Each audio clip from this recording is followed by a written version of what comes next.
বিরুদ্ধে, গভীর শ্রদ্ধার সাথে আধিপত্যবাদের বিরুদ্ধে, আগ্রাসনের বিরুদ্ধে সকল শহীদদের শ্রদ্ধার সাথে স্মরণ করছি।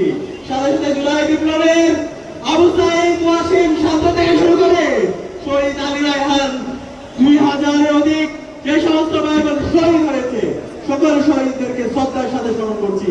আল্লাহ পাক আপনার সকল শহীদদের জান্নাতুল ফেরদৌসে আমার সাথে কবুল করুন, আল্লাহুম্মা আমিন। প্রিয় উপস্থিতি, আপনাদেরকে অনুরোধ করব আজকের এই জাতীয় সমাবেশ থেকে আমাদেরকে বাংলাদেশ প্রশ্নে ঐক্যবদ্ধ হতে হবে। দেশের স্বাধীনতা, সার্বভৌমত্ব, অখণ্ডতার প্রশ্নে, বৈষম্যহীন বাংলাদেশ বিনির্মাণ করার প্রশ্নে আমাদেরকে ঐক্যবদ্ধভাবে কাজ করে যেতে হবে। সেই লক্ষ্যে আজকে বাংলাদেশ জামাত ইসলামী যে 7 দফা আমাদের সামনে নিয়ে এসেছে, সেই 7 দফা বাস্তবায়ন না হওয়ার আগ পর্যন্ত আমাদেরকে আরেকটি বিপ্লবের ডাক দিতে হবে। আমরা কি বলতে চাচ্ছি আগামীর বিপ্লব হবে ইসলামের বিপ্লব ইনশাআল্লাহ। আগামীর বাংলাদেশ হবে ইসলামের বাংলাদেশ।